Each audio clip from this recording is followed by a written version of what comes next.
Hi everyone and welcome to a brand new episode of the Behold podcast on the Genre Equality channel. My name is Hidzir. I'm Isa. And this month we have a very special guest, our close friend, although we haven't seen him for quite a while. But I have a feeling many of our listeners will know who he is. He is singer-songwriter Charlie Lim. Hi Charlie, introduce yourself. Hey, hello. I am that of what you just described. As much as introduction as I think I need. Thanks for having me on. I feel very, I'm like a very casual, fan of The Wire. So I'm surprised you even asked me. I don't know why you asked me, to be honest. Was it because I mentioned how much I liked it or something? And Definitely, yeah. yeah, For people who don't know, I think like myself and Charlie, we used to work at a company called Bandwagon together, and I think I yes, remember having a couple of conversations about The Wire with you, right. and you were like one of the very few people I knew in Singapore who watches The Wire. Yeah. Right. Maybe I just went like shit a lot. Just kept saying it. Maybe that's why you thought I watched it, but actually no. That was the original meme, man. Before memes were a thing, that was Yeah. that was that was it.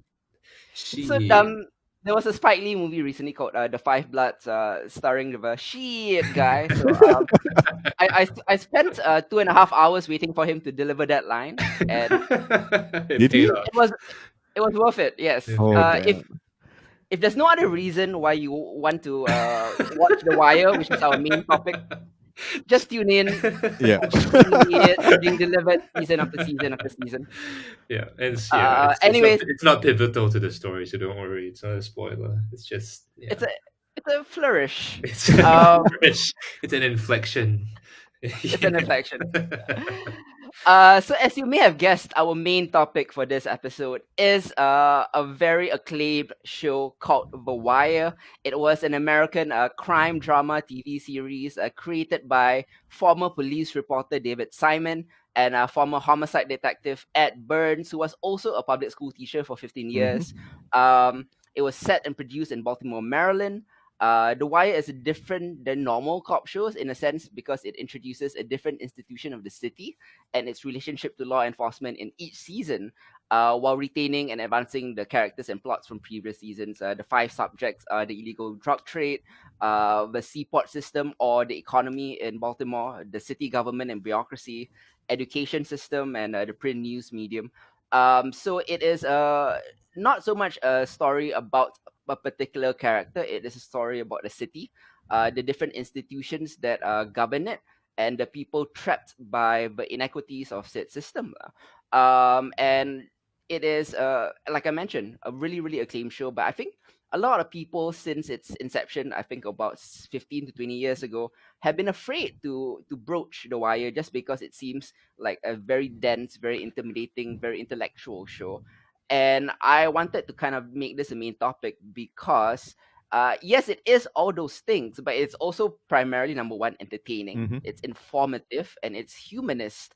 And it is not as big of a challenge as you might think it is to watch it, which is why I wanted to talk about it this week. Yeah. So when Hit and I were kind of we discussed having the Wire as one of our main topics, right? And then we just kind of listed all the people that we knew who watched The Wire and would probably want to talk about it, and we literally got like a handful Right. about it. And like we've been on a run, and we were just trying to see, like, there's so many good things that people kind of like miss out on because like the misconceptions or like just not giving the material a chance, right? And even if you do say, Charles, that you're like a casual fan of The Wire, like even those are rare to find, Sure. so like Because don't have. it's like saying I'm a fan of Prince or a fan of like Joni Mitchell, right? When they Yeah. have such a huge body of work and it's so dense. It's like, oh man, you can't even call yourself a fan because they just have so much content. I feel like The Wire is the same thing. Like, I probably watched the show maybe 3 or 4 times. And even then I'm still like, crap, this is like I'm just skimming the surface. Yeah, I mean, like there's a lot to go through. It's more than Yeah. like 60 episodes over the 5 seasons, and so Mm, there's plenty there's plenty there for people to kind of read into, and it kind of ballooned into what it is now, or the reputation that it has right now. So let's just start off with like how did you guys like discover The Wire? Was it like recommended to you? And Charles, maybe you could go first. I was in like Australia, so I just moved to Melbourne after like Sec 2. Um, Mm-hmm. I think a friend recommended it to me or something. I can't really remember. And back then, it's just like, we go to like Blockbuster Video and rent DVDs. Yeah. So like, oh, okay, I'll just give this a shot. And I've never watched the HBO series. I've never been to America, Mm. you know, Yeah. and like, so it was surprisingly like just easy to watch at the time. I don't know why. Like there was something very surreal about Mm-hmm. the way everything was shot, and just the fact that there was no music, and that the scenes were all really long. And at first I was like, yeah, okay, this is potentially boring. Yeah. But I don't know, maybe when you're like 15, you just have nothing else to do, and you're just like, okay, let's just see where this goes. And yeah, I just got hooked after like a couple of episodes. But I think like you just need to get over that initial like image Yeah. shock, I think. Yeah. And then um so yeah, and then I just started, buying, the rest of the the seasons. Oh And wow. yeah, So yeah, you at one point in time you actually own the DVDs I think I still to The do. Wire. Like it's somewhere like at home in Melbourne. I have all the like the box set Yeah. of it. Yeah, we're Yeah. clearly dating ourselves with talking about Yep. DVD Yeah. blockbusters and shit. Kids, how about you? How did you come across The Wire? Um, I have and always been an avid TV watcher, and especially in the early 2000s, HBO was pretty much the shit. Uh-huh. The Sopranos, Mm. Deadwood, pretty much the innovator and the inventor of what we now call prestige television. Mm-hmm. Adult oriented, deep and dense and nuanced portrayals of characters. HBO is pretty much the forefather of that. And through all the conversations that I've been reading from reviewers and critics, everyone keeps ranking The Wire above The Sopranos, which blew my mind at the time because I thought The Sopranos was the greatest thing I'd ever seen. So I had to give The Wire a shot. And keep in mind, I was actually watching The Wire in season one. I started watching week to week season two Oh onwards, but I shit. watched it. Yeah, but I watched season one by binging it. And how I did that was, keep in mind, this was 2002. Torrents weren't really a thing then. Mm-hmm. It was impossible to get. So what I did was, and I can't believe I'm admitting this, but I got the episodes on Kazaa. Uh-huh. And as you can imagine, with my dial-up modem, it took forever to download. Like one episode took 7 days, 7 to 9 days to download. Oh shit. So I put a lot of effort into downloading this 240p video quality just to watch the first season of The Wire, and even then I was blown Wow. away. That's when I started buying the DVDs. So I went on Amazon. I waited for the season to finish. Waited for 6 months. HBO would put out the DVDs, and then I would order them and I would ship them, and it cost me a lot of money, a shit ton of money. Oh man. But it was worth it because I felt The Wire was so unlike anything else I had seen on television. Mhm. It was unlike the prototypical anti-hero cinematic TV that HBO did in The Sopranos and Deadwood. It was a story about a community. It was a story about politics, and it was a story about the the institutions that govern America, of which I had no idea. I was fairly uneducated at the time, or unenlightened, and The Wire was one of my first insights into things like that. Mhm. Secondly, it kind of children horsed you with the premise of a cop show. That's a good word. Yeah, it it started out like a cop show, and there were a ton of like really gritty cop shows out there back then, like The Shield and all that, or NYPD Blue. But it tricked you with the premise of a cop show. Oh, there's these cops hunting these drug dealers and these gangs, and then it became so much more. I think the opening of season two really either cemented for me how good it was, or for other people could have been a stumbling block because it's like, hey, who are all these white dock workers in season two? Mm. Um, that's when I started really seeing that The Wire was a different kind of show. It wasn't trying to be about a specific person, a Mm. specific community. It was about the city and the ecosystem of that city and how they all intersect, but in a very humanist way. Yeah, I mean, that's how I discovered the Wire. Wow. Okay. I mean, I think I kind of have. I didn't get the DVD, so for me, I got jumped on the Wire fairly late. Mhm. I think this was in like university, so you there were more ways of getting your hands on media. Definitely not downloading the Wire through a literal wire. Anymore. But yeah, so for me, everything was available to binge for me. So I think like this was maybe like third year or fourth year in university when I managed to get my hands on that. I got turned on to it by, actually, I think it might have been you, Hits. I can't remember exactly. Mhm. And you were having a chat about it with someone, and I was just like, oh, okay, cool. I had some time on my hands, and essentially after I think maybe the first 4 or 5 episodes, I got really into it. So the switch from season one to season two actually was a big thing. I was just like, because I wasn't expecting it. I hadn't gone to read up about it or anything of the sort, right? Just Mhm. based off your recommendation, I was going to go and watch it. So when they switched the scenes and all that, and they're all these kind of, it's just like, oh wow, is this something they're going to do like all the time? And it turned out to be the case. But it's fascinating to just kind of see the sprawling kind of like uh, landscape that they're trying to cover, right, within the series itself. Okay, cool. Mhm. I mean, like the Wire, 60 episodes, right? You got 5 seasons, and you've got like a variety of topics.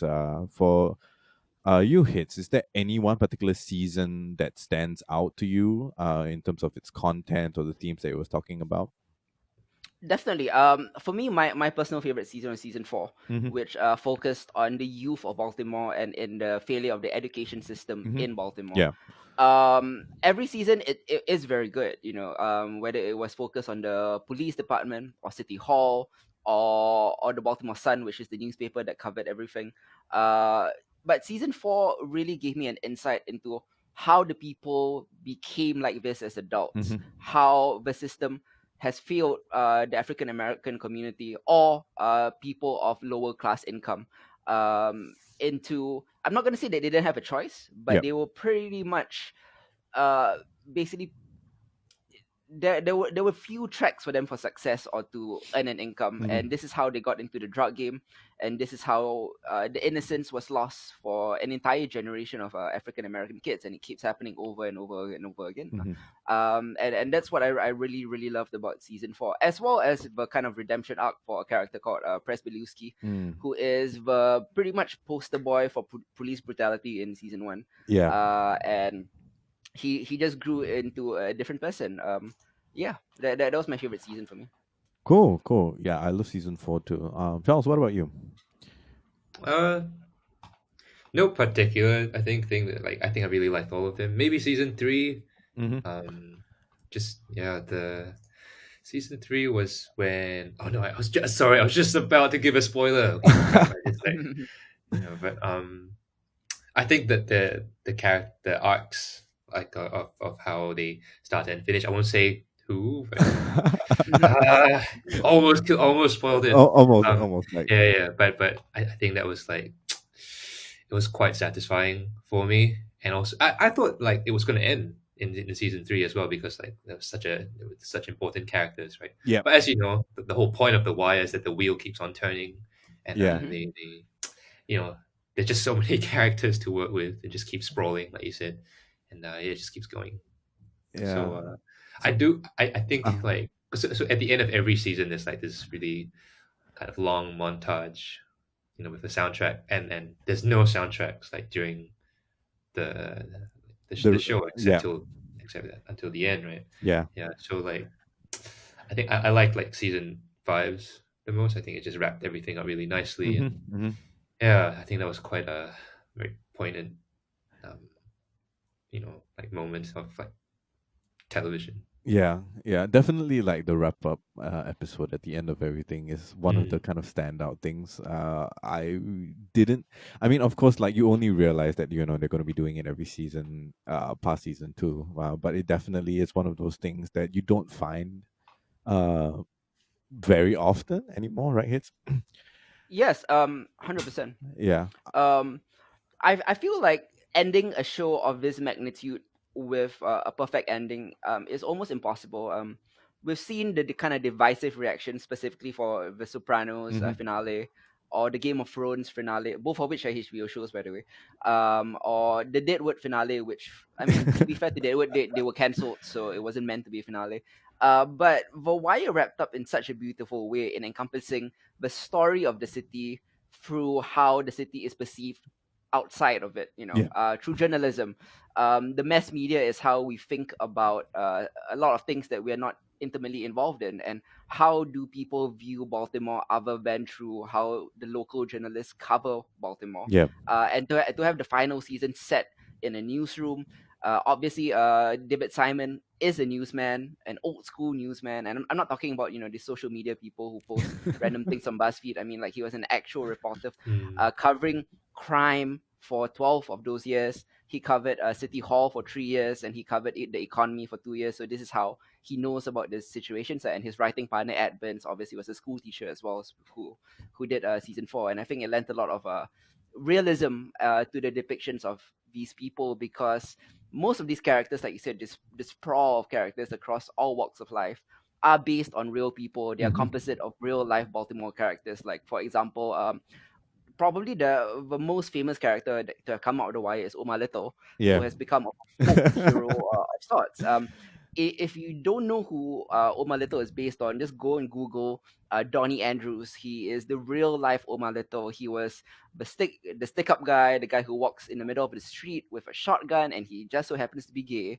That was the real guy. Like, Amazing. I had no idea. Wow. That's David crazy. Simon didn't make him up. Like, Right, Donnie right. Andrews is a real guy. Oh, Yeah, wow. and you can read up about him if you want to.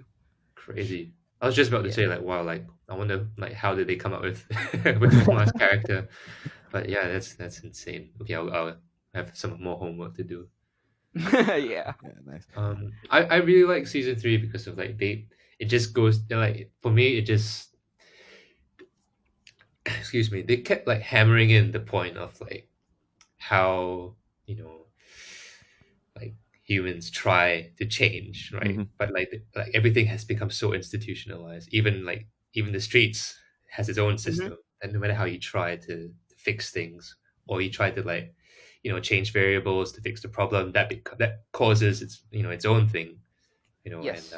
yeah. So in season 3, they I think they talked about this thing called like Amsterdam, which Hmm. really tried to like legalize the illegal drug trade, Yep. and then like prostitution and all that. So that was like for me like quite interesting. I really like the Major Colvin Hmm. character as well. Yeah, he's reoccurring, right? You see him all the way through to season 5, I think. Yeah, so I think that season for some reason resonated a lot with me. Mm. Mm, yeah, Definitely. but like it's freaking depressing. Maybe that's why it resonated well with me. But yeah. Yeah. Um. Yeah. Yeah. Yeah. Go ahead, Isa. Yeah. So I just wanted to kind of like, okay, so here's the hard part, right? Like, we love the wire and we love everything that comes along with it. But if we how would you pitch the wire to someone today, right? And say like, look, you've got a bunch of time on your hands.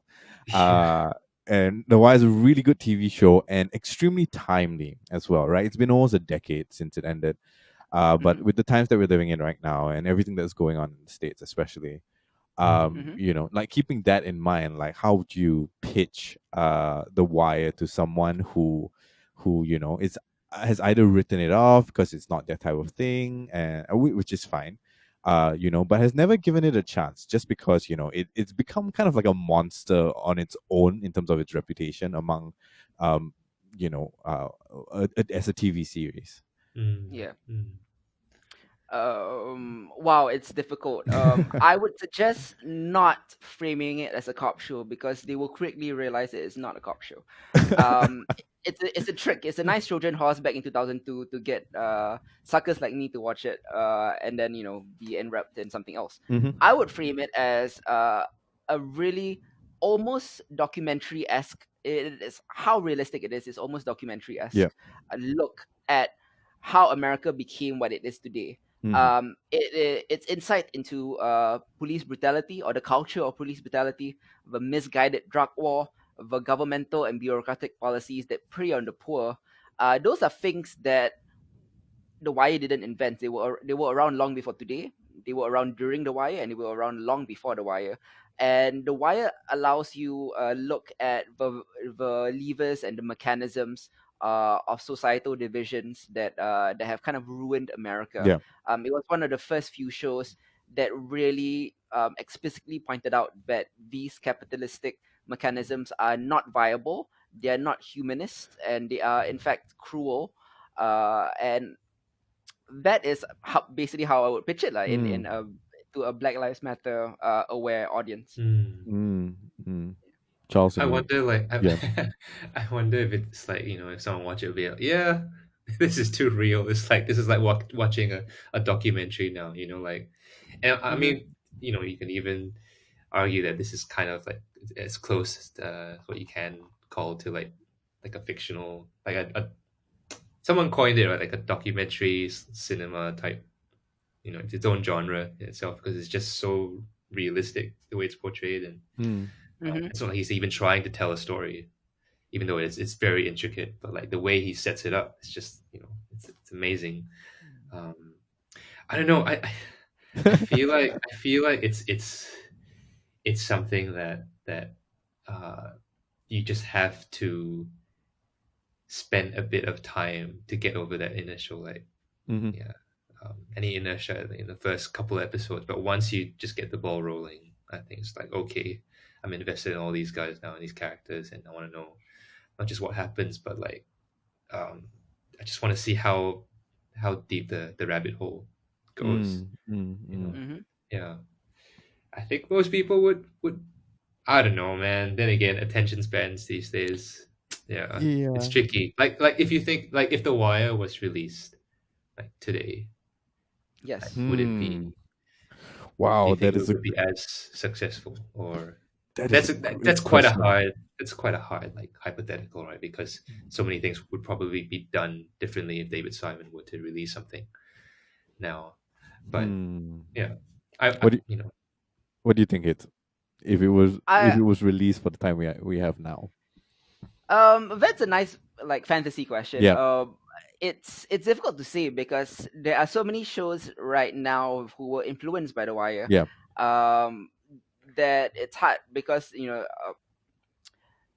The Wire came out at the wrong time. To be honest, it was way ahead of its time, and actually, I think it would actually play better today mm, because I think the general youth are not as apathetic anymore. Yeah. They care more about issues. mm, They care more about how their governments work, how their police work, how do you frame good guys and bad guys in fiction. Mhm. And I think they would really embrace the show, especially season one, because there's been a lot of argument in light of Black Lives Matter and everything about how pop culture, specifically TV, represents the police. Mhm. They are always the good guys. They're always the main characters. Their stories matter more than the criminals. Their stories matter more than the victims.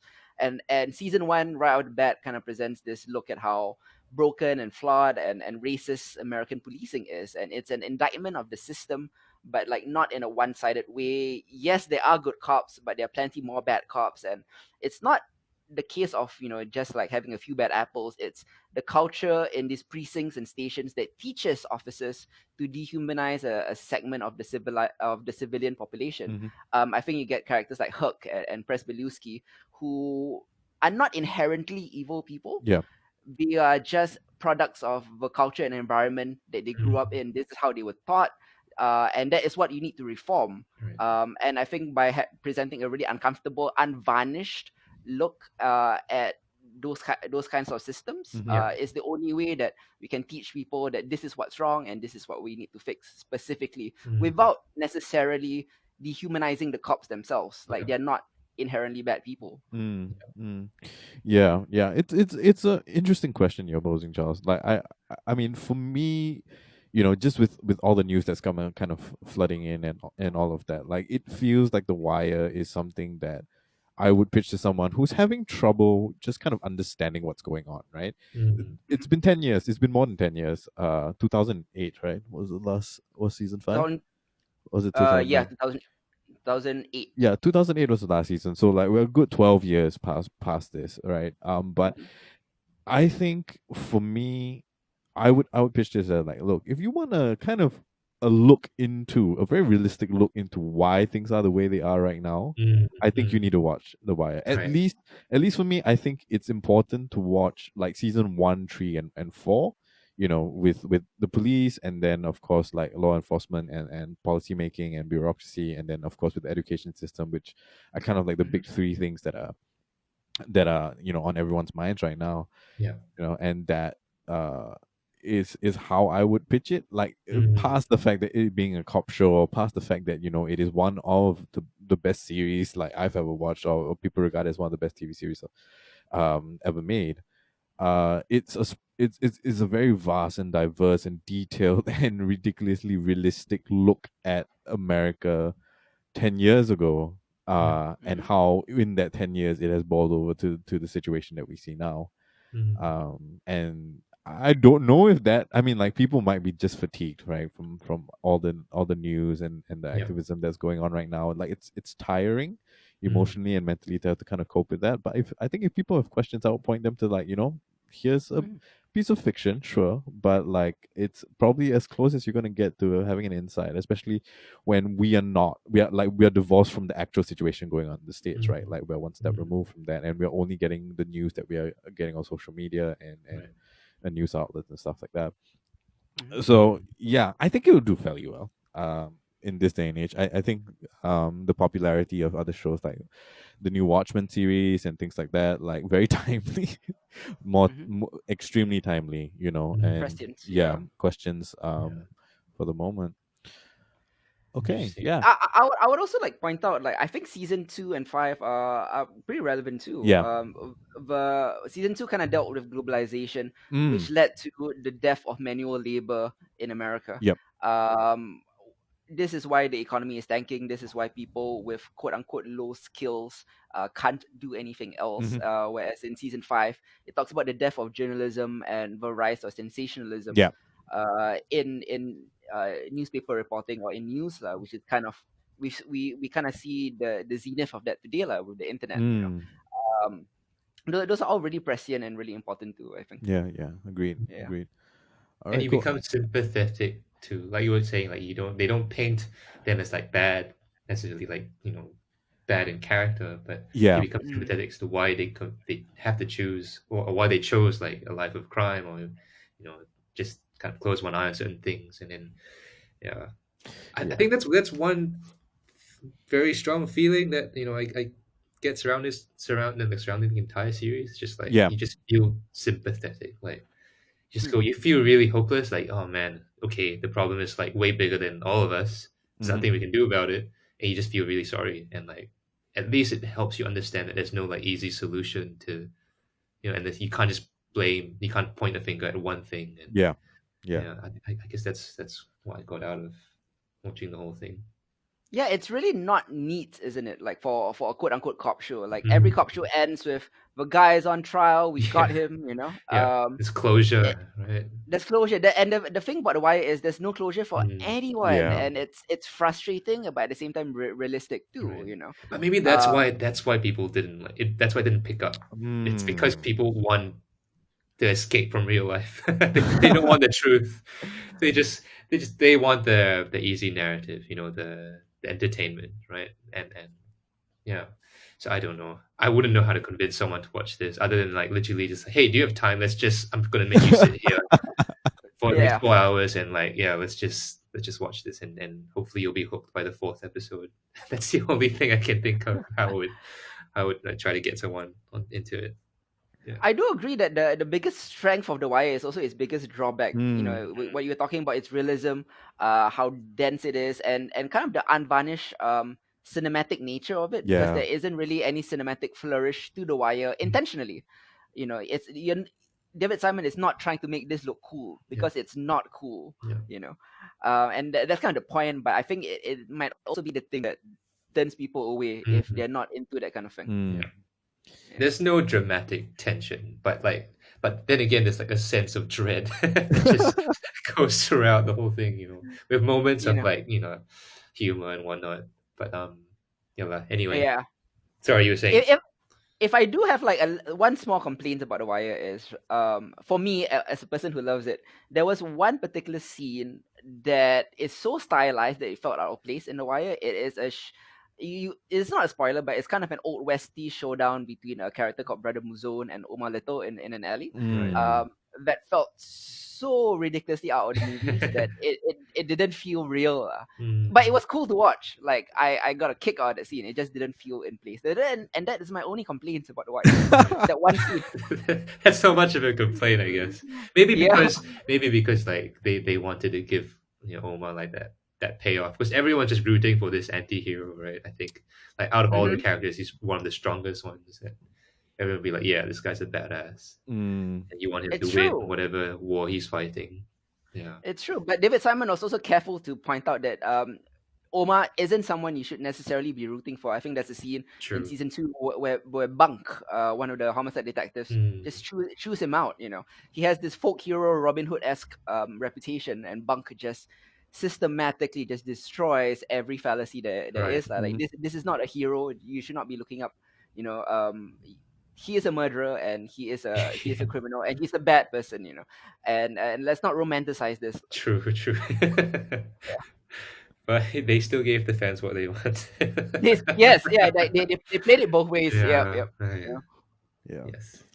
So yeah, I mean that's kind of all the questions that I have now. Any kind of like Mhm. final thoughts before we kind of wrap up this section? With our recommendation. I was thinking, like, Mm. do you think if they had if they were renewed, do you think it could have gone on for longer, or like Ooh. explored other? Would you want to see that? Hmm. I know that I his think. writing partner didn't continue in season 5, and Yep. I read a few negative reviews which I don't necessarily agree with about Mm-hmm. season 5. Yeah, Yeah. but anyway, wondering what you think. I do think season 5 had a bit of cracks in it. Like it wasn't a bad season by any means. It was Yeah. an Mm, exceptional season. I just felt that like David Simon, with regards to this, that David Simon was a bit too close to the topic of Yeah. journalism. right. Like he didn't treat it with the kind of objectivity that he treated the other Mm, subjects. mm. And it felt almost personal and uh, Emotionally charged, a bit like emotionally charged. taking snipes at everything, like being snarky about. Yeah, like he had it was agenda driven in Yeah, season 5, which I didn't feel the other seasons were agenda driven. They had points to make, Hmm. yeah, but it wasn't a personal David Simon feels angered at the state of journalism today point, right. himself, right? Yeah. But that being said, it was still a remarkable season. As for if the Wire could continue, I think it could continue ad infinitum, to be Yeah. honest, Mm, with just an entirely new cast. It is a story of how a city keeps evolving, but you don't need to. I think Mm. the Wire already made a point that yeah, the wheel keeps turning. mm, Like Stringer turns into Marlowe. The new generation takes over. It becomes different. We don't need to keep seeing it over and over again. yeah, That will be a bit depressing. right. The You just see the the one. rep- You just see one life cycle, and that's it. Yeah. yeah, the repetition of hopelessness. Yeah. You know what I mean? Just one life is enough. Yes. Right. Right. Indeed, yeah. Mm, yeah. Cool. All right. What what were you guys? Like, what do you think it could have continued? Uh, I don't know if I want it to. Like Yeah.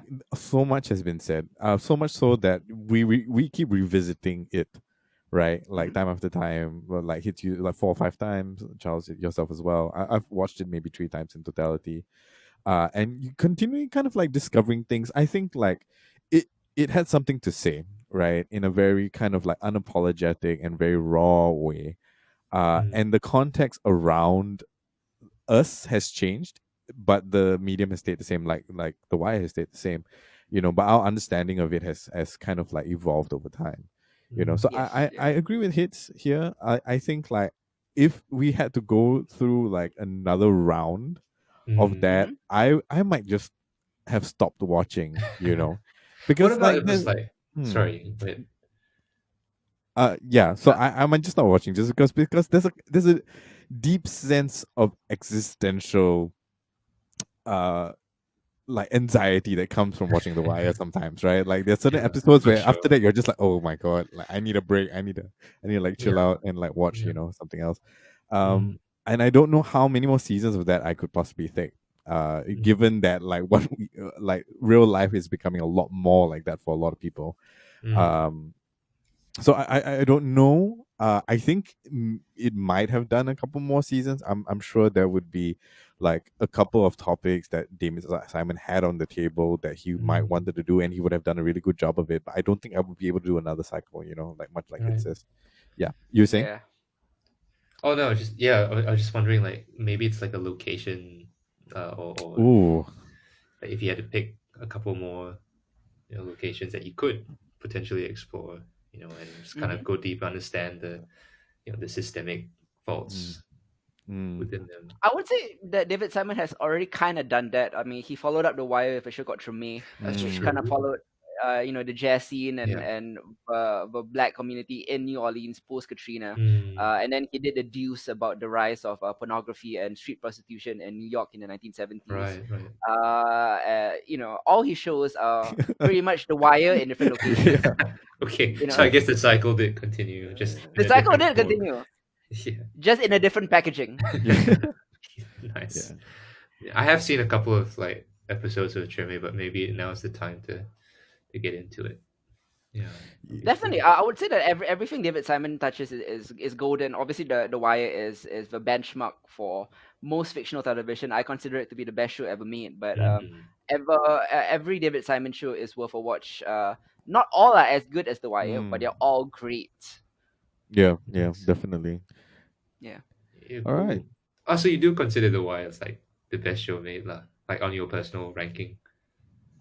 Yes. I mean, Nice. it's kind of changed here and there lately because I've seen some newer shows that broach the quality of The Wire. Yeah. Mm, But it's difficult because they're not apples to apples that's or apples true. to orange. It's like how do you compare like Fleabag to The Wire? They are Right. different shows. Mm. Both are perfect in their own way and in their artistic intentions, Yeah. but they're different things. Like like The Godfather is a perfect movie. So is Toy Story. Like how do you compare them? It's but I do consider The Wire to be one of the best shows Mm, ever made. Yeah. Yep. definitely. Yep. Yeah, cool. Yeah, Interesting. man. Any concluding thoughts, Isa and Charlie? So you Um. go ahead. Yeah. I mean, I think like to our listeners who are listening to this particular episode, if you haven't given The Mhm. Wire a chance, I think you should. I much like we've discussed already, like it's a deep and very insightful look and uncomfortable look nonetheless, right? Mhm. Into the systems of control and governance and of the underground that kind of like mesh together in this kind of huge network of things that are so much so out of our control, but uh you it's inspiring to see sometimes the little acts that these actors within the system get to portray their humanity. And I think like even though a lot of the time The Wire feels depressing and puts people into a bit of a state of existential angst, that it has Mhm. its moments where we really do see that at the core of it is about the people, Yeah. and the stories that they that David Simon is telling on their behalf, basically. And there's hope in that as well. So highly recommend it, from all three of us. Mm, Yep. But yeah, that's it on my side of things. Yeah. cool. Charlie, any final thoughts before we cap off? Not really. I think you guys covered it very, very well. Nice. It's a great human drama, lah. That's all I'll say. Mm, Like what mm, you were saying before, it comes from a very human place, and despite all the existential angst and dread, and the over realism, can something be too realistic? I don't know, but Yeah. this would be to me like that show. Dave Simon did an amazing job, and yeah, if you're just a fan of like television, like well made mm. drama or even well-made documentaries, like I think you should just watch it just because it's very, very underrated. Yeah, I agree. It's one of the most underrated shows out there. It's gotten a lot of acclaim, yet never won an Emmy. Its viewership startlingly low, less than 1 million every week for every episode. It's really sad, but it has become this kind of cult phenomenon, and I know we've talked a lot about its critiques of American institutions, from the education system to the policing to city hall to the economy. And while it is very critical of American institutions, it is hopeful of individuals Yeah. that they can make a difference and they can change. It's a struggle. And I mean, Bubbles is pretty much the encapsulation Yeah. of what David Simon is trying to say about Mm. someone who has been trapped in inequality and in substance abuse issues and class divisions and all that. But the final scene of The Wire, amazingly metaphorical, was Bubbles walking up, going out from the basement into the living room to meet his family. And it's a message of hope in the end. Mm. Also, it's hopeful of people Mm, that mm. people can make a difference. So yeah, it is depressing, but at the same time, there is hope, light at the end of the tunnel. And that's what I love about the Wire. Its explorations of race, poverty, the death of the working class, and the political systems through a very human lens, not through statistics. Like shows like The West Wing or The Newsroom like to throw out numbers at you. Yeah. This, that, blah, blah, blah. This is about people and how it practically affects their lives. Mm. Yeah, well, one of the best shows of all time. And thanks so much, Charlie, for coming on, man. Yeah, man. I No really worries. appreciate Thanks it. for having me. Well, I mean, Yeah. Thanks for let making me rewatch The Wire.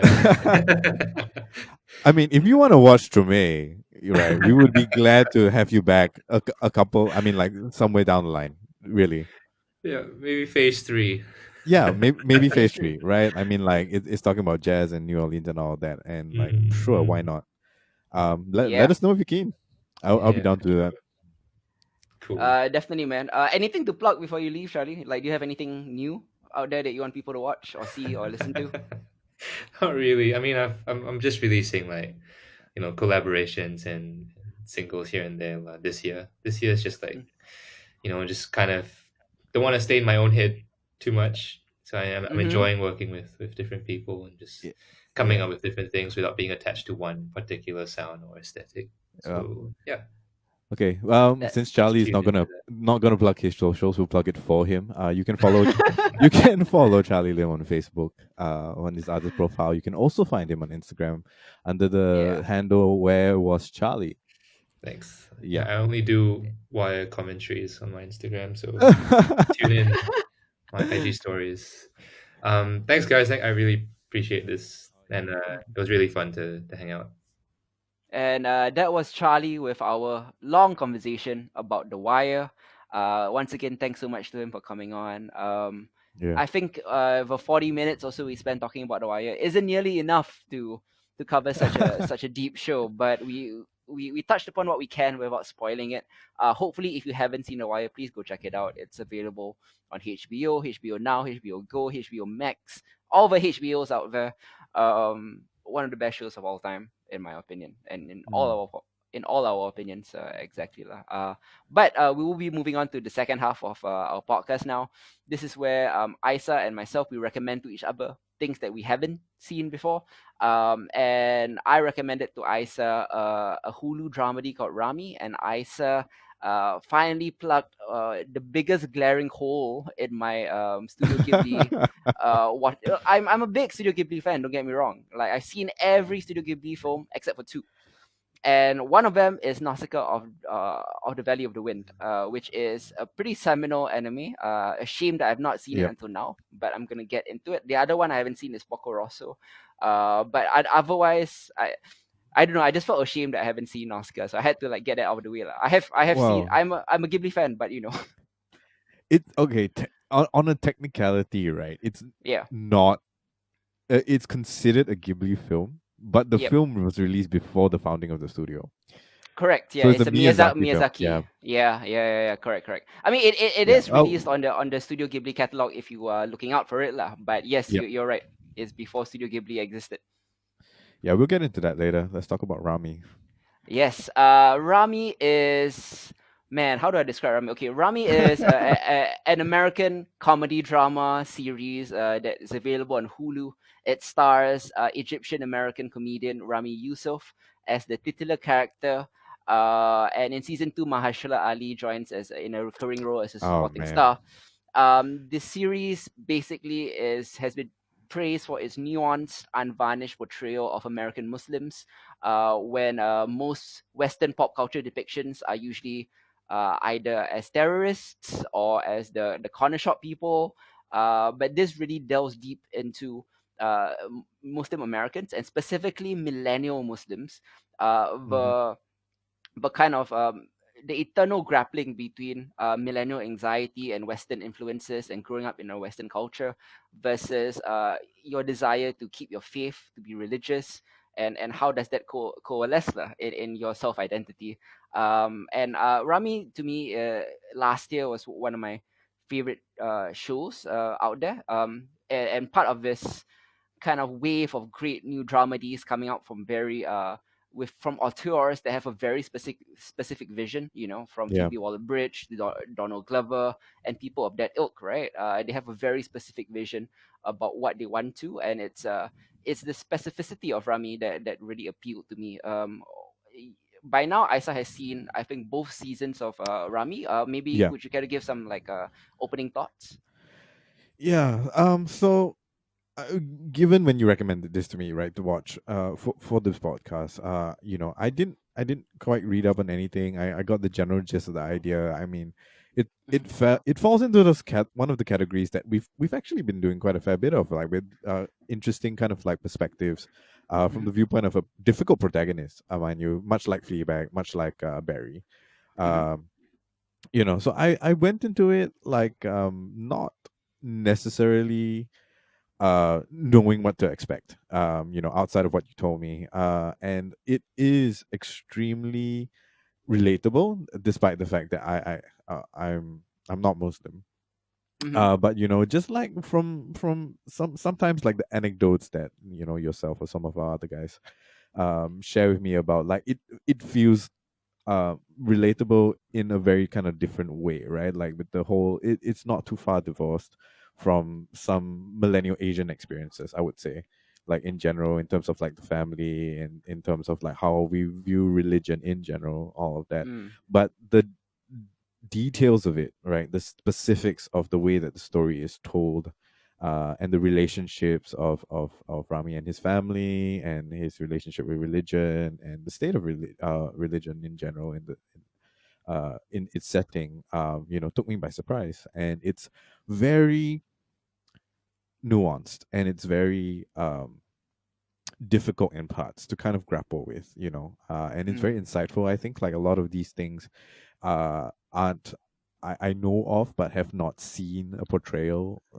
that I've seen in that. Season one for me was pretty enjoyable. Like I think I got fairly invested in the story that they were telling, and it was a fair bit more lighthearted, I think, as compared to season two. I think going into season two, like I was just telling you earlier, I found it more difficult to watch just because I think like Rami as the protagonist became pretty unbearable. I think Mm. it was some point in like episode 3 or episode 4 of Yep. season 2 that I was just like, wow, I don't really feel like finishing this, just Mhm. because it got to a point whereby his uh there was a lot of goodwill that was kind of built up, right? Like, he wants to be a good Muslim, he's trying to put his life back on track. He's aware that there are certain faults in him that that he wants to correct, and he's on kind of this path, this journey, right, of discovery of himself and Mhm. his place in the world.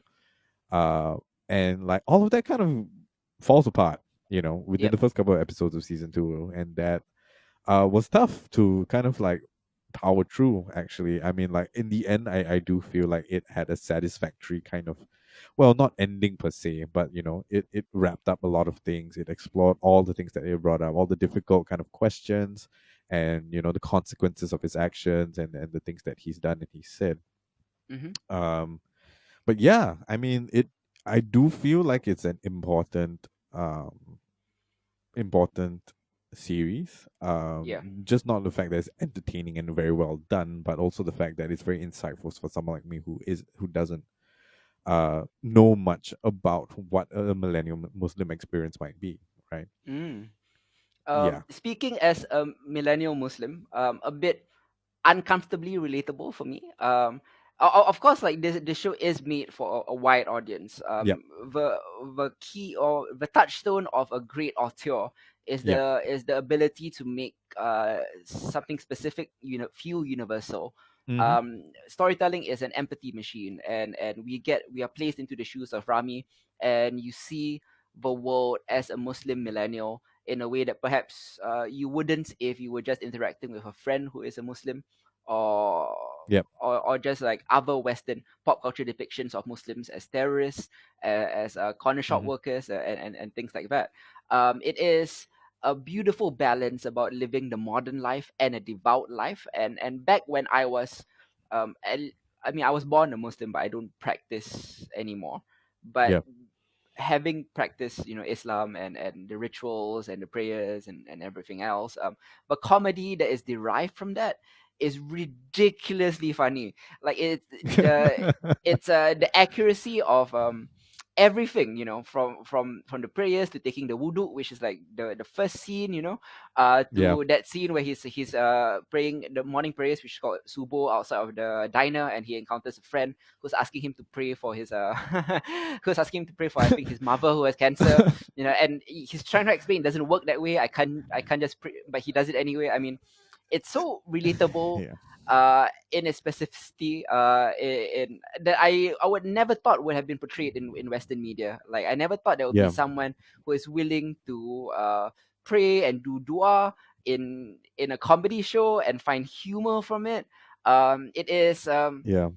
it is the balance between Friday prayers and Friday night. I think, like, what I like when I was younger. You go to Friday prayers. There's one thing, and then Friday night is a whole new thing, and that's kind of what Ramy struggles with, and that's what I really got into in season one, which, as you said, was a lot more lighthearted than season two. Like, season one Yeah. had its heavy issues as well, with regards to 9/11, with regards to his mother, especially, but season two Mm. really, I think, even beyond Ramy, kind of deconstructed this idea of Muslim masculinity and how walled off it is. Yeah.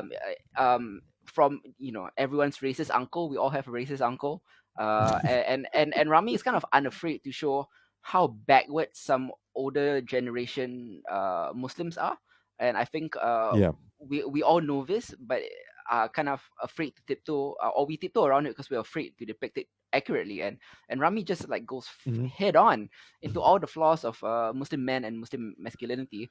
Season two Yeah. basically delves into Ramy specifically, and how a misguided pursuit of religious redemption, when you're reborn, or it can also reveal one's truest, ugliest self, because Ramy is using Islam as a almost vanity project, to it's hard to say.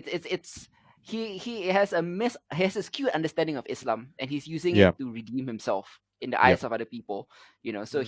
he is misusing the religion, and that's kind of the premise of season two. Yeah. Yeah. Um, it on it. Okay, for me, a lot of the time, I think some of the standout episodes had nothing to do with Rami himself.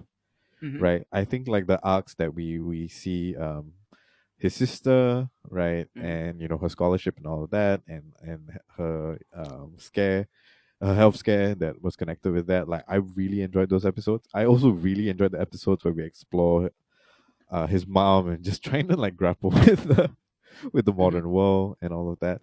Yep.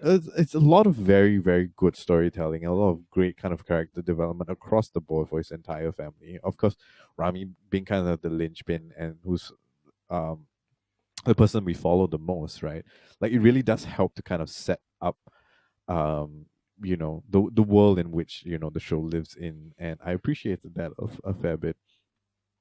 I do agree. Like, I think Rami as a lead character is like he is egocentric. Yeah. He is self-involved and self-obsessed. His Achilles heel is his inability to grasp the journey of restitution Mm. via non-egotistical means. Yeah. He exercises self-imposed discipline without empathy, Yeah. and that is the key. And I think a lot of, uh, not necessarily just in Islam, but in a lot of religions, people looking for redemption or restitution have a misunderstanding or don't just misunderstand, misuse religion Yeah. for egotistical purposes, and this is kind of it's ugly to watch Rami do it in season 2, Yeah. intentionally so. Yep. He made him incredibly unlikable, also intentionally so. Yep. Unlike the character that he plays, Rami Youssef, the writer, creator, director, actor, is obviously self-aware of this. If Mm-hmm. not, he wouldn't be putting it on screen, right? Yep. Absolutely. So that's the difference between Rami Youssef and Rami the character. Rami is not self-aware, and Rami Youssef is. And I think the portrayal in season 2, as difficult as it is to watch, really encapsulates something important that Muslim men need to know Yeah. about. Mhm. Yeah, everything from his father to his uncle, who and his storyline with being a closeted gay man. It really explores the walled-in masculinity of Muslim men and how destructive it can be. Mm-hmm. Yeah. Yeah. Yeah. For sure. Masha Allah Ali though. Fantastic. Phenomenal, absolutely phenomenal. I think I stuck around to watch most of season 2 because of him. Just Yeah. an amazing kind of like that man is an amazing actor. The kind of presence he has on screen, and very very honestly, like it's hard to see Rami when Mashallah Ali is on screen. Um, Yeah. he fits the role so perfectly. His delivery is just like so on point. I think one of the standout moments with him in it is when he talks about like his struggle between being a father and being a sheikh. Mm. Right, like that one speech was just like, oof, so good, such excellent acting. Yes. Yeah. Mhm. Go ahead. Sorry. No, yeah, I was just saying that I think like season 2 would have it's great to have someone of that ilk, on board for Mhm. season 2. I think like it added a great deal as somewhat as a counterpoint, right? To kind of like what Rami has been up to going all along. At least there's a character there that kind of like is the linchpin of the season, kind of to not just kind of show him the way, right? As is his role there, but at the same time, like it helps to know that there are in this very kind of like messed up Rami's messed up world, right? There is a cornerstone in which like you can plumb um the morality to, I guess. Yeah, yeah. I Yeah. think like Sheikh Ali and Marsha Ali's portrayal is the best addition to the show. Yep. He portrays, if you're not aware, a Sufi leader who kind of offers a guide to the troubled young protagonist that is Rami. And it's played with just such understated grace by the Mm. two-time Oscar winner. He's kind of this figure of intense calm and relaxed charisma. As I think one of Rami's friends explains, he is a radical bro, like cool radical, but not radical, which is a hilarious line. Uh, that I Yeah, love that character, by the way. I know, I know. Basically, he's a white friend who's a convert to Islam. Yeah, Yeah. fantastically hilarious. Season 2 does have its standout moments as well. I mean, kind of Mm. beyond Rami's existential grappling. He is. I think one of the episodes where he visits this Arab billionaire at his palace Yeah. to get money for the local church. It kind of guest us Mia Khalifa as well. It's one of the most surreal bouts of comedy I've seen. Yeah. Everything from drinking Mia Khalifa's breast milk to Rami meaning archer in Arabic. Yeah. I'm not going to spoil the punchline, but Yeah. it's just kind of a must watch It's a episode. standout episode, and honestly, like Mia's little reflection on Hmm. on porn, right? Yep. And her part in it is an important thing to hear. And I think that was like especially right now, with given she's come up and she's spoken about the porn industry and how she's been taken advantage of and all of that, like in a time like this, especially when it centers around her, like just that couple of seconds where she actually gets to speak about it on platform like Hmm. a TV show, right? Is Yep. is great, right? Like Yeah. it's Yeah. just something that should be celebrated. Yeah. I agree, and as with like the struggles of being a practicing Muslim in the 21st century, Rami, his porn addiction, his sex addiction, and everything else is incredibly relatable, as well as his misguided nature. I think he means Hmm. well, but he goes about it in the wrong way. And that's kind of the sign of a really nuanced protagonist. Yeah. And he was that way in season 1, and in season 2 he was just flatly unlikable, as we mentioned. Yeah. But where Rami really shines, and you kind of touched upon it a bit earlier as well, is when the episodes kind of toggle between Rami's misadventures to on the road to the enlightenment, and Yeah. kind of poignant spotlights on other members of his family. You mentioned like Rami's mother, Misa, Dina, his sister, and all of that. I think those spotlights are key, and also offers a bit of a break from Rami's ugliness. Yeah, it does. It does. I think it's important. Like it helps the pacing a great deal. Yeah. For us to just kind of take a break and all that, and especially to kind of see things from the female perspective. Uh, Hmm. for at least the couple of episodes that we get here and there. Another character that I really enjoy seeing on screen is Steve, Yeah. Yeah. who constantly just calls Rami out on his shit all the Hmm. time, and like his inclusion as kind of this almost Lear esque jester role, Mm. and the kind of commentary that he adds to that is incredibly important, and I think the audience realizes it so much more than Rami does. That like as a disabled person, Hmm. and the role that he feels in Rami's life, right? And not just as, like sometimes he feels like another one of Rami's projects, right? Yep. And to be fair, Rami does go out of his way to help him a great deal, but that whole confrontation scene in the Las Vegas, no, the Atlantic City hotel room, Yeah. where he's just like, this is not about you being a good Muslim, right? Hmm. It's so powerful Hmm. in a way that I didn't expect it to go. Like I thought the setup was going to be hilarious. There's going to be some sort of like comedic value to come out of that, but like that confrontation was very, very powerful. Yeah. Yeah, Yeah. so the supporting cast are like great. Honestly, it really has a lot of depth to it that the supporting cast bring to it as well. I think like if we didn't have those guys around to just like offer differing perspectives and differing views and opinions, right? I don't think I would enjoy the show nearly as much. I do agree. It's a very well-rounded show. Mm. Especially with season two, it relies a lot on the supporting cast and the depth of the supporting cast to Mm. counteract the difficulty that you. I mean, it's an intentional difficulty. Yep. Rami is intentionally difficult to watch, but it could be too much if it wasn't for the rest of the characters lah. Yeah, absolutely. Um, Comedy wise, Rami kind of is very funny. Like Yeah. he has very specific Muslim jokes that I think I never would have imagined seeing on screen. Hmm. Also, it's kind of this border between um, almost very grounded kitchen sink realism and Yeah. surreal farce. Yeah. It can be a farce too as well. I think when you're talking about the character of Steve and the fact that kind of spoiler alert, Rami has to jerk him off. I won't reveal the reason, but it's a farcical scene, Yep. and it's Absolutely. really really funny, there's lines like "You're not going to use my cum to wash away your sins." Yeah. It's some of the It's funniest so lines I've good. ever heard. Yeah. It's hilarious, it's surreal, and also like kind of shockingly insightful. Yep. It helps us understand its hero without ever absolving him for Hmm. his many many thoughtless mistakes and actions. Hmm. It's amazing, and in terms of representation, I've never seen Muslims represented with this much depth before in Western media, Yeah, for sure. and because being Islam or being a practicing Muslim isn't like one thing. Yeah. It's many things. There are many different kinds of Muslims.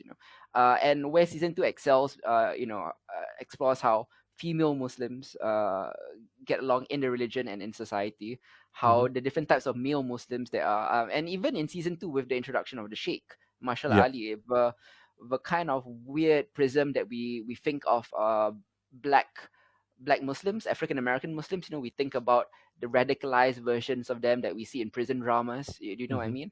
Yeah. And I think the Sheikh does a lot to counteract that lah. Like this is a Yeah. stereotype of black Muslims that isn't necessarily real. There are different types of black Muslims, as there are different types of Arabs and different types of Muslims. Hmm. Hmm. Yeah. It features the length and breadth of Muslim.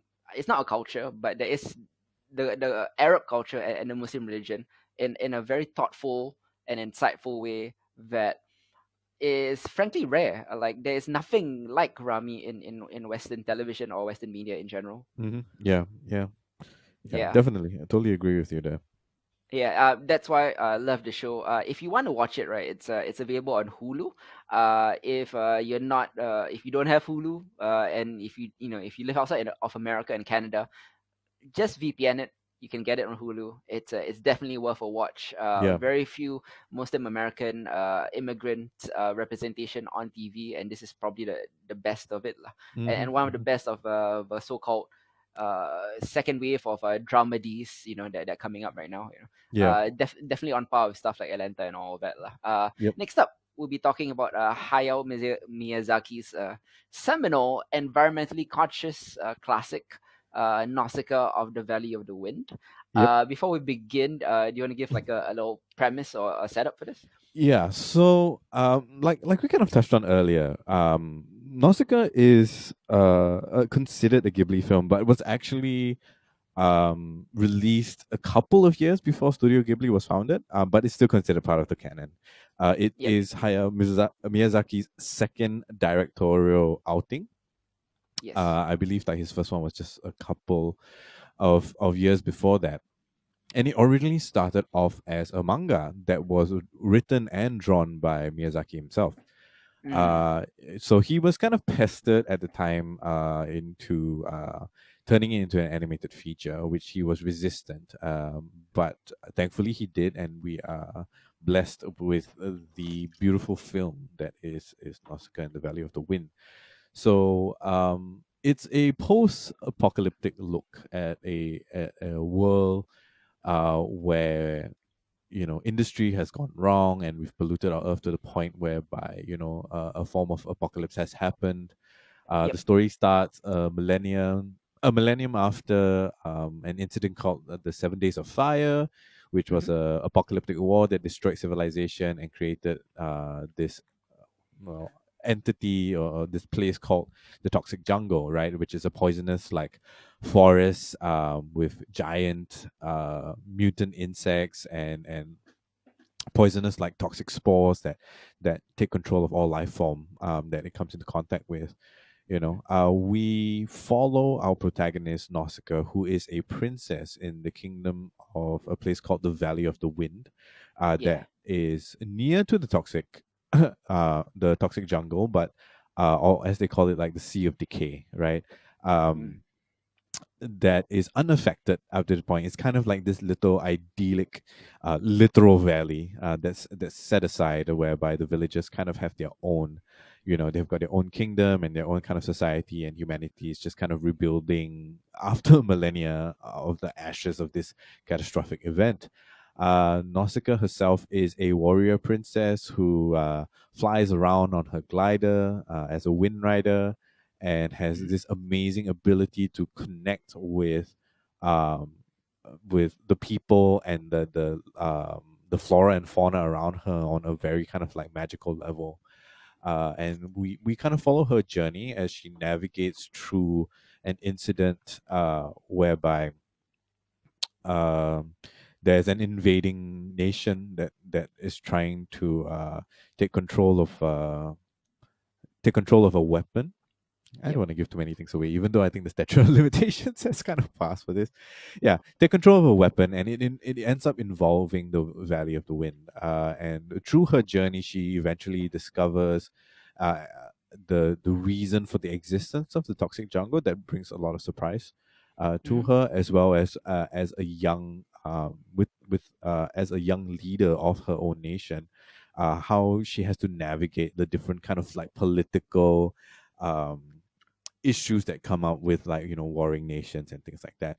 By and large, Nausicaa of the Valley of the Wind is a big kind of like environmental and anti-war film, and in it you will see a lot of um, bits and pieces that you'll get to see in like later Ghibli films, right? Like you have Yeah. the whole environmental thing that you also see in Princess Mononoke, and you have a lot Mm. of like whimsy that you end up seeing in Totoro, and you in Spirited Away. You've got an old witch character very reminiscent of Yubaba as well. Yeah. But what stands out to me, I think the first time. Okay, so for a bit of background, I had my first Ghibli film was My Neighbor Totoro, right? Yeah, And then from there, of course, all the House Moving Castle, Princess Mononoke, and I watched all of that until I was gifted.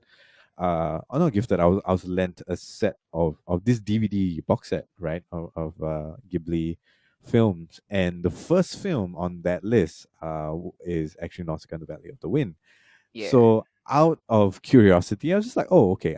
I at that point of time I never heard about it, so I took a look of it, and I remember very distinctly at that point thinking that Nausicaa felt a lot like a Star Wars movie Mm, for some reason, because like the way in which it traces like a very kind of traditional hero's journey, the call to action and all of that, and having to face the guardian and so on and so forth, felt very familiar. And later on, like on further viewings and like doing a lot of like reading up and watching interviews with Miyazaki as he talked about it, so many of my favorite uh franchises, I would say, kind of comes up with that. Like um he draws from a lot of works from Earthsea by Ursula K. Guin that we kind of talked about before. yeah. Nightfall by Asimov. There are moments that are reminiscent of like Lord of the Rings. There are moments that are very reminiscent of Herbert's Dune, and Mm, all these things are things I love, and is why I fell in love with uh, Nausicaa. There it has everything that you could possibly want out of a film like this, right? The animation is gorgeous. It sets you up amazing. in a Yeah, world that is both beautiful and grotesque at the same time. It yeah, never shies away from difficult topics or dangerous moments, despite the fact that um and I don't think any Ghibli film has ever done that, but there's a sense of danger and a sense of wildness to Nausicaa that I think we don't get as much of in later Ghibli films, right? yeah. We've got a lot of action sequences and a lot of really good fight sequences, I have to say, for its time, Mm-hmm. that we don't get in almost any other Ghibli film. So there's so much to love here in terms of like just the kind of strange world that Miyazaki has built in order to kind of tell this story of, once again, humans trying to find their way in a world that we fucked up. Mm-hmm. And it's a gorgeous, hopeful story of love and of sacrifice and of empathy and of kindness, that I was really really taken by and really needed, really like to share. Definitely. I think this. I mean, obviously, coming belated to it, lah. Like Hmm. for a film made in 1984, Nausicaa has aged remarkably well, and Incredibly so, yeah. I think it kind of proves that how far ahead of its time it was. With its themes, the urgent warning about ecological disaster. Hmm. It is it's also a stirring tale about this princess brokering peace between giant insects and warring tribes and humans, and it all plays like a dreamlike thing of beauty. I see a lot of classical influences that Miyazaki had, Hmm. as you mentioned, Yeah. Star Wars, Le Guin, etc. I also see how a lot of modern animation is influenced by this, like Yeah. having recently seen Shira and Hmm. recently seen Kipo and the Age of Wonder Beats. It's a bit hard not to see how influenced how directly influenced they Yep. are by Nausicaa. It's so Absolutely. direct, it's insane. And for the longest time, Princess Mononoke was my favorite Ghibli film. Hmm. This is, I guess, the most similar Ghibli to Princess Mononoke, because it Yep. is those two are quite distinct from the whimsy of Totoro and Spirited Away and the rest. Like, not Yep. not to say they're bad, they're amazing works of art. Hmm. This is just the kind of genre I resonate with Yeah. most. It's Absolutely. just easy to get into. Like, it's a classical tale of fantasy, and the hero's journey and the calling and everything. It's so beautiful. The humanity's relationship with nature and with weaponry, and the parable that it implies. Hmm. And on just a surface level, like if you want to take out the themes and all of that, Yep. it's an exhilarating action movie. Oh Like yeah. the scale is epic. It's amazing. It's a this two-fisted attack against corporate power and ecological destruction, but it's also just flat out like amazing to look at. Yeah, it's pretty amazing. I mean, there's a lot of flying going on, and we see that a bit later on in Bokoroso as Mm, well, right? But there are so many kind of modern day anime that kind of take those same like these giant planes and all of that, and flying around like strike witches and so on and so forth, right? mm, Um, and some of them can't do animation as good as Nausicaa, right? The moments definitely. in time when Nausicaa is just like soaring through the air, and Mm. doing like this insane kind of like movements on her glider, and navigating the clouds and all of that. It's amazing sequences to watch, and you kind of get kind of lost in that, right?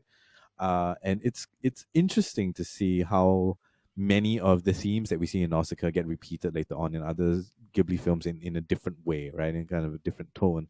But the freedom of those flying sequences, even like the fight sequences themselves, which on my first watching, I was just kind of like, really? Ghibli does like solid fight sequences? Is Yeah. surprising, and Yeah, I wish we it's kind not of what got I more of expected from that Ghibli later at all. on. But definitely the tone shift and the stories that Miyazaki wanted to tell definitely have changed over time. But Mm. the closest for sure has to be Princess Mononoke in terms of its theme. But where in Princess Mononoke we get more of a fantastical, spiritual leaning to the message there. The one that we get here is a bit more science fiction, I guess. But it also feels like a And fairy tale, right? mhm. Yeah, like it also feels like a fairy tale in a sense that there is this wonder and whimsy as well, but not Yeah, as much as the Totoro or Spirited Away lah. But it is yeah. like there's the message at the end as well. So it's this wonderful confluence of fantasy and sci-fi, and Mm, a genre that kind of been overused in the post steampunk apocalypse, yeah, but yeah. I've never seen it done with this much whimsy lah. And this much Mm, beauty, the soaring of the skies, as you mentioned, reminded me a bit of Avatar: The Last Airbender as well. yeah, yeah. Yeah, definitely. I mean, like it's easy to see. I think if any of you haven't watched Nausicaa, it's easy to Yeah, draw direct lines of inspiration to so many of the films and TV shows, animated ones especially that we love and enjoy. yeah. It is an important watch, and now that it's on Netflix and readily available, and also it's a remastered one. I just Mm. Yeah, coming into this podcast, I rewatched it recently. Uh, the quality is much better than the original copy that I watched. And being able to see that, like, on a much bigger screen in higher definition, it really does add a lot to it. People might complain like the drawing style is a bit dated and it's not as polished as later Ghibli stuff, but like it doesn't take away from the fact that it is ridiculously detailed and animated gorgeously. It's also Joe Hisashi's first Soundtrack. film, Yeah, yeah, soundtrack that yeah, he worked with Miyazaki, and of course, for those of you who know, Joe Hisashi basically did almost everything that's on the Studio Ghibli palette, yeah. and it is the music is great. You can kind of see the moments in time where like certain refrains seem very familiar because they get explored like kind of later on in other movies as well. Mm-hmm. But the music adds so much to the scene, especially Mm. in moments of danger, right? Like where you don't usually, Hisashi doesn't usually get that grim with the music, Yes. for lack of a better word. But man, it's so good. It's so good. 100% agree, man. Joe Hisashi is the John Williams of Japanese animation. Exactly. Yeah. It's insane how I can think of so many things that were influenced by this, even down to the fucking lead character, I think this must have been one of the first representations of this feisty, morally righteous, endearing heroine, Mm. of this operatic story, lah. Like she is the hero, and I don't. This predates Mulan. This Yep. predates Pocahontas, and it obviously predates Mononoke. This is ahead of its time on so many levels in terms of representation, in terms of theme. It's just a wonderful film that I can't believe it took me so long to watch. Yeah, it's kind of crazy. I mean, like obviously this film led to the establishing of Ghibli, and I Yeah. was reading that there was an animator who was animating this Hideaki Anno, who later on goes on to found uh what's it called, Gainax, and writes and directs Neon Genesis Evangelion. Wow. So like that, it felt like a confluence of things, like even in real life, right? Like the magic of the movie itself ends up spinning off into like all these other amazing things that inherit like kind of the will of that, right? Like the Mhm. desire to make great animated film. Yeah, a part of me also is a little, I guess, tired of CG animation. Mm. Not there's nothing wrong with it per se. I kind of miss the hand drawn artisan craftsmanship Yeah. of something like this, which added a nostalgia to it and just a different texture and mood. It's a bit like how if modern filmmakers use a 16 millimeter lens or an 8 millimeter lens, to give a certain aesthetic, like how the cinematographers of Joker, for example, wanted to Mm. recapture the tone and texture of Taxi Driver and The King of Comedy and those old Scorsese films. Yep. Yep. I really think that if you can bring back this type of craftsmanship to give a different sort of texture to a new film if you wanted to, and I'm really sad that it's kind of gone out of style. Yeah, it's hard. I think like other than the stuff that Ghibli has released in modern day anime industry, right? Very Yeah, few studios are willing to do that just because of the significant costs, right? Because like back in the day, these things were paid per frame. yeah, And it takes an incredible amount of time and incredible amount of artistry, and is a bit more unforgiving, I think, than a lot of the modern day techniques that are used. mm-hmm. I mean, like we've talked about this before. I'm not a big fan of anime that uses like the whole 3D cell shading thing. Like Yes, I'll put yeah, up with that. I'll put up with it, right? So long as the story is good and it's interesting and there's something else there other than the animation. But it's not, one of my favorite visual mediums, as far as it goes. And I hope that someone somewhere. I mean, we don't know when Miyazaki's next film will be. It's been postponed for a while now. We don't even know if it's confirmed, yeah, because he's been flip flopping about it. But someone inherits that. mm-hmm. And I do feel like with the current crop of anime feature film makers, the likes of Your Name and all of that, like they have inherited some of that magic Yes. from some very seminal pieces of work that come out of Ghibli, and I hope they continue in that direction. But in the meantime, I'm very happy that all of the Ghibli collection is now on Netflix for most people Mm-hmm. in the world. Yeah, Same, yeah, and I'm happy to say I've plugged up all my Ghibli holes. nice, What that sounded so wrong. I've watched the entire Ghibli filmography. I've seen Porco Rosso right after I watched Nausicaa, actually. nice. So yeah, one of the best anime studios out there, one of the best film studios in general, Hmm. regardless of medium or genre, Yeah, out absolutely. there, and definitely highly recommend it. I know a lot of people are familiar with Totoro and Spirited Away Hmm. and things like that, but if you kind of dig into the earlier work, I think that's where some of the best Miyazaki stuff is. Yeah, yeah, it really is. Nausicaa and the Valley of the Wind. Porco Rosso is really, really good. Uh, Mm, you know, um, it's really, really good. And I think it gives a very interesting kind of like look into like the industrial complex and the war machines and things like that. And I mean, he's a pig after all, but like he's a hero at the same time. Really, really good. And of course, you can't forget things like Grave of the Fireflies, which is yeah, probably one not of the yeah, not strictly a Miyazaki film. That's Yamada. directed by someone else, right? Yep, yep. But like still like it's up there, as far as like seminal animated feature films, anime feature Oh, films. one it came out the same But year yeah, as that's pretty much it. Highly recommend Nausicaa and the Valley of the Wind if you have not. It is available on Netflix for most regions, I believe. Otherwise, please feel free oh yeah. to um use a VPN or go buy the box set. The box set is pretty beautiful, actually, from what I remember when I had my hands on it. 100%, like do get the box set, or if you're a digital person, watch it on Netflix. Also, I highly recommend for me. Loved Nausicaa and the Valley of the Wind, and also loved everything that Ghibli has ever done. And that about wraps it up for this week of the Behold podcast. Once again, thanks to Charlie for coming on, Yep. and we'll be back in 2 weeks time, Hmm.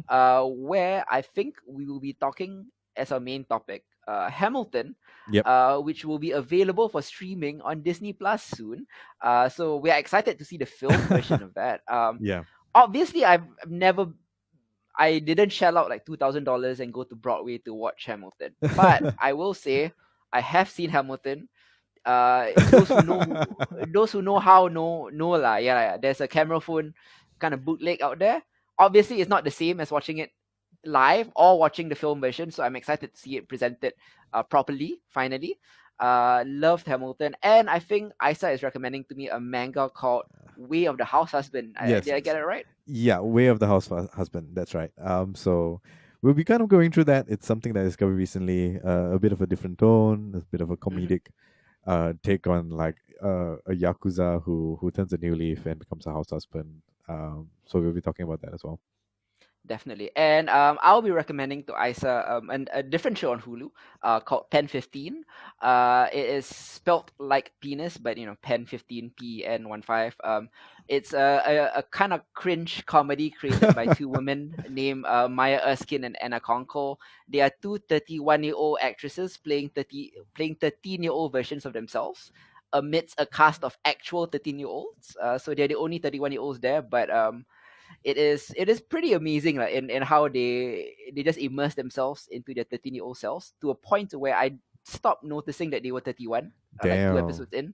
It's so good. And if you think that is kind of just this amusing sketch idea that could run dry, like wait till you see the full series. Like it's a lot more than just the joke of 31-year-olds playing 13-year-olds. It's from what I've heard from a lot of the female friends who I've recommended, they had to kind of stop halfway because not because it was bad, but because it was too real in terms of being a 13-year-old. It's too embarrassing to watch because all the things that is portrayed on screen is so uncomfortably awkward and uncool and personal and intimate, and it's just insightful for me as a man to watch it because I don't know what it's like to be going through puberty as a woman, and this is a funny cringy way of kind of going about it so I'm gonna be linking Isa up with Pen 15 Sweet. next. Yep. Okay. And that is this week for the Behold podcast. Thanks so much for joining us. This has been Hidzir. This is Isa. Goodbye, guys. Ciao.